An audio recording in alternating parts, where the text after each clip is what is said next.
Hey everybody, welcome back to the Sky Lounge, here to review some Lakers action as we win 122-114 last night against the New Orleans Pelicans at Smoothie King Center, where Pat McAfee introduced Zion Williamson. It was hype, it was really cool.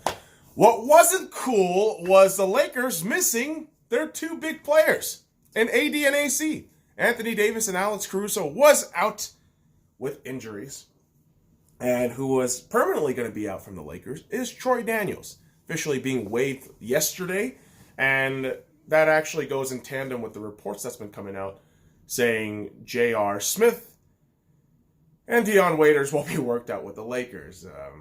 I have my opinions on that, but simultaneously I had similar reservations and reluctance about Dwight Howard, and look how that turned out. So hopefully all the best for Troy Daniels and whoever comes into our squad.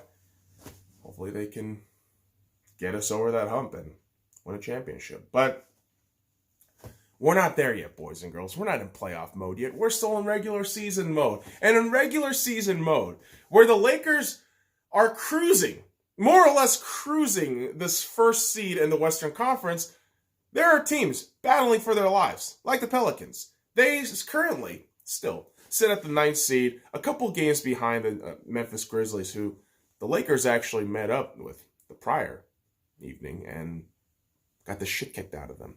But here come the Lakers, without AD, without AC, and it's LeBron James being the general, being the commander of the ship, leading the fucking troops through. Kyle Kuzma playing really, really well, alongside him as his number 2. And this is where I have to give a huge shout out to the New Orleans Pelicans. They started really hot. They started really well.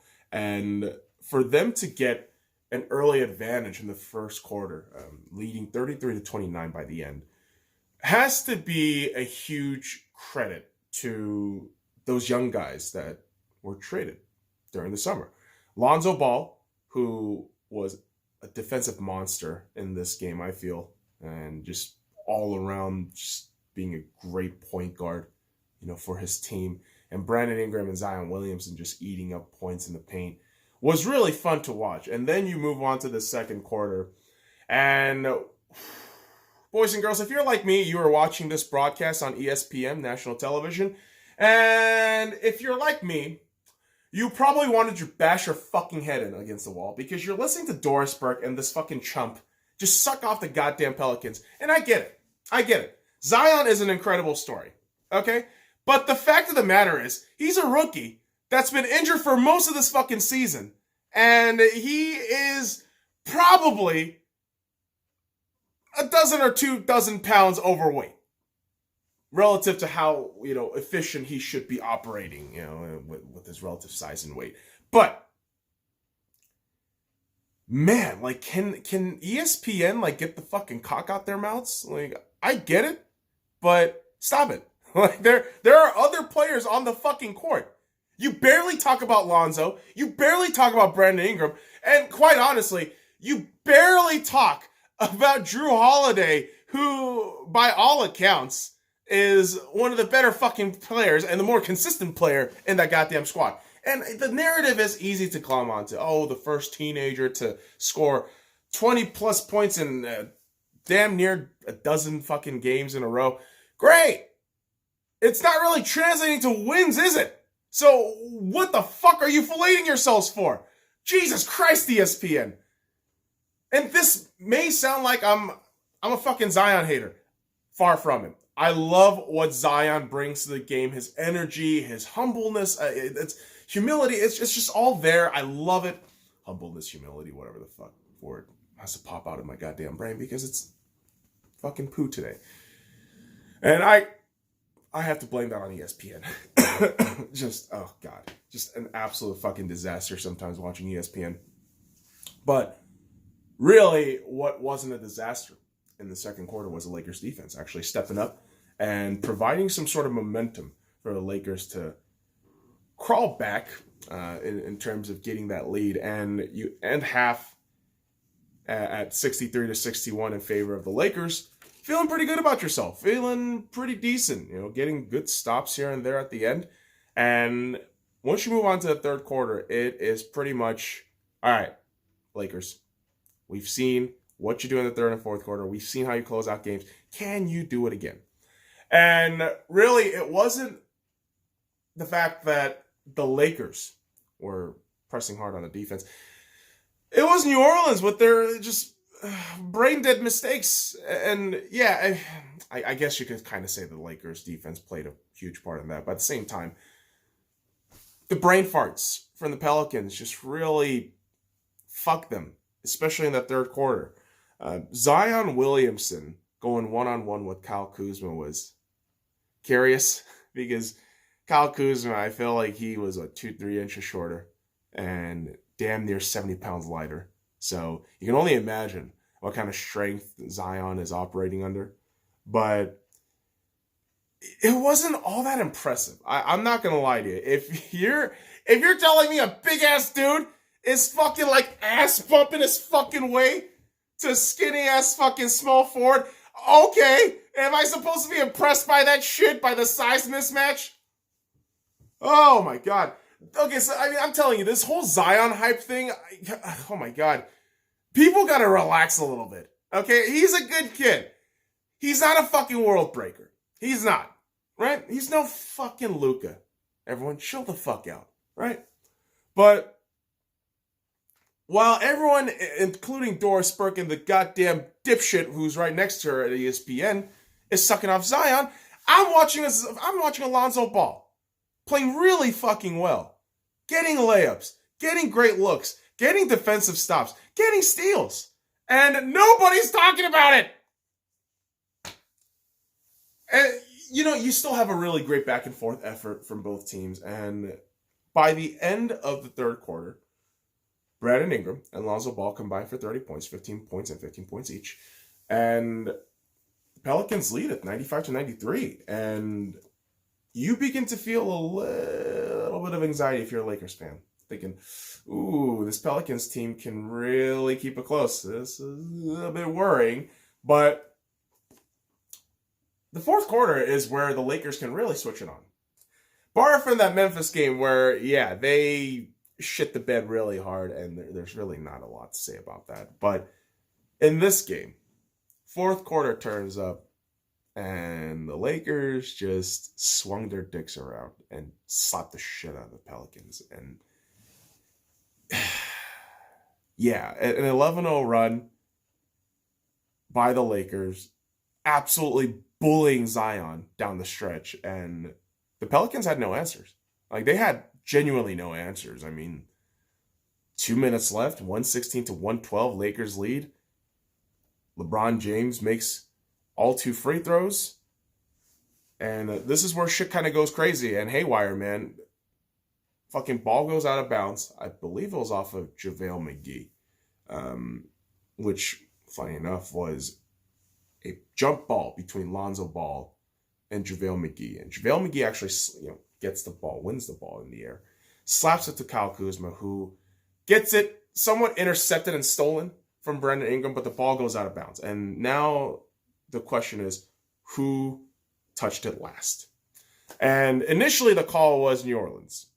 And Lakers challenge and calls overturned. So Lakers have the ball. Then LeBron James inbounds the ball by walking straight from out of bounds, which I don't know what the fuck he was thinking. I guess it was just, oh, we won, done and dusted, I could check out now. No, motherfucker, there's still time on the clock. LeBron, what are you doing? Holy shit.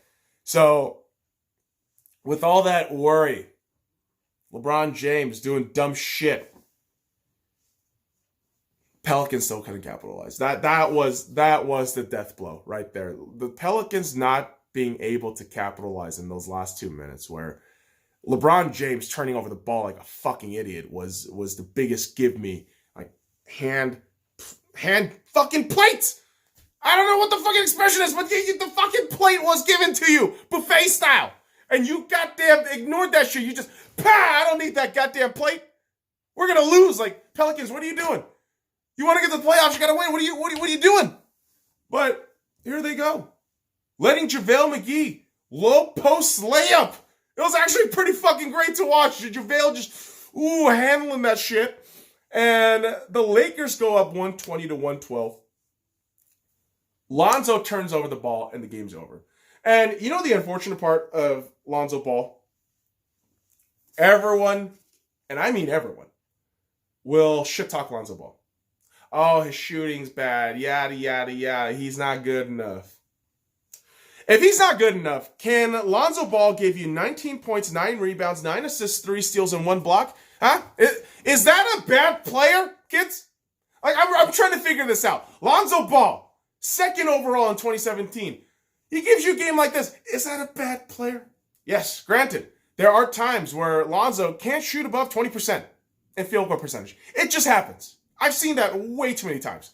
But this dude is going to be a fantastic point guard in the near future.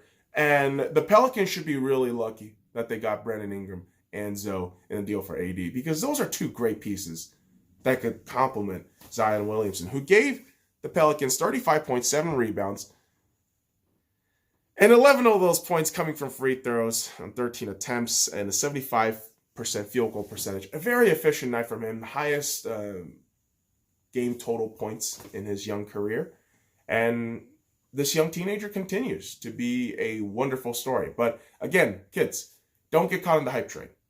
I refuse to believe that this is some miraculous thing that is happening. I see a young man who, in a relatively easy schedule, is doing well for himself, but the real test is going to be year 2 in the offseason. How are you going to handle yourself? How are you going to do in terms of developing?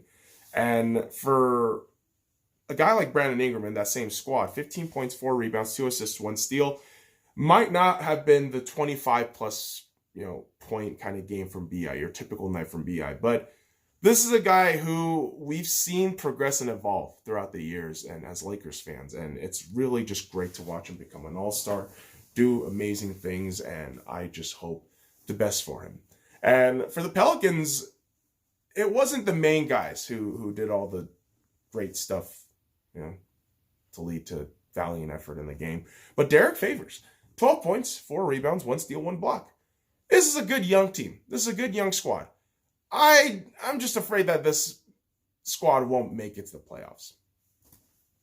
The way Memphis has been operating and the way, even the 10th and 11th seed are so close by, I just don't buy into this Pelicans team making it to the playoffs. But again, I think in the near future, 2-3 years down the line, it's going to be a fun team to continue to watch, and hopefully they get to the playoffs. And that city desperately needs some sort of basketball notoriety, because even with AD, they can sell shit.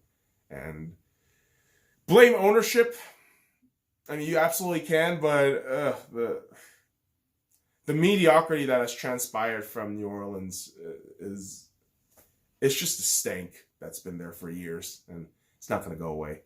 Fortunately, like that fucking sewage smell in New Orleans. And yeah, no disrespect to New Orleans, but yeah, you do have that sewage smell. I've been there. I've actually been to a New Orleans versus Lakers game and a Pacers game, which was actually fantastic. But yeah, New Orleans did pretty decent enough, but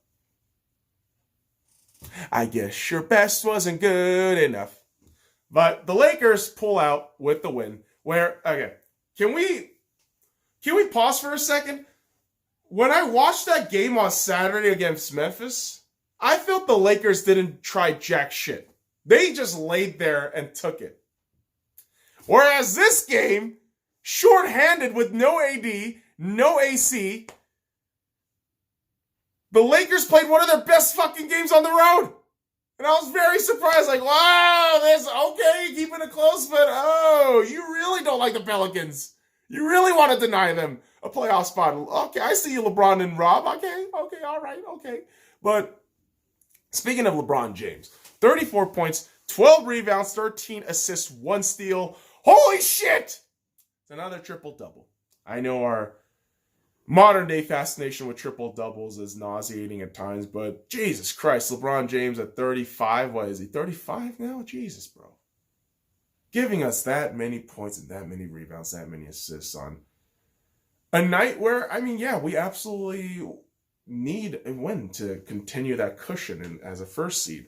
And man, LeBron was absolutely immaculate in that game yesterday. And he was partnered along with Kyle Kuzma, who I know a lot of people will give him a lot of shit for, just existing, because that's the kind of fucking petty-ass Lakers fans that are out there. But 20 points, 4 rebounds, 1 assist, 1 steal. A superb night from him. And he gave us a couple of great looks on defense, too.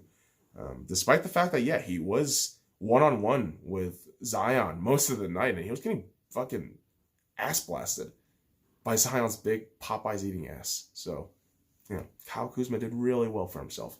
Now, Dwight Howard, 8 points, 6 rebounds, 1 assist, 1 steal, partnered alongside with center tandem, who can either start or play off the bench. I mean, whatever you all want to do, right? But JaVale McGee, 8 points, 4 rebounds, 6 blocks! 6 blocks! This is why you didn't need AD. 6 blocks from JaVale. Holy shit! I gotta tell you, man, that was impressive to me. The defensive side of this Lakers team, no AC, no Caruso. The mentality is still there. Still there. And on the bench, you got AD just going wildly fucking beating his old team. Feels good. On the road, always feels good.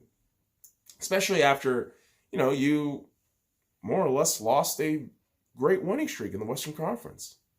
After you lost the Memphis Grizzlies. So this win felt pretty nice for the Lakers, at least, to get their juices flowing again, because the schedule only gets harder from this point on. I believe the next 3 games, and I could be wrong on the schedule here, boys and girls, but it's a Tuesday game, a Friday game, and a Sunday game. So Tuesday, I believe they are going to go against the Philadelphia 76ers. Friday, they should be going against the Milwaukee Bucks, and then the Clippers on Sunday. So the Lakers got a tough road ahead, but if somehow they can get those 3 wins at the Staples Center, that would be absolutely massive in terms of just building off of that to go in and finish off the season. So, hey, a Lakers win is always a good thing for us here at the Sky Lounge, so happy times. Boys and girls, follow me at the Sky Lounge and all the links in the description below. Like, comment, subscribe for more daily contents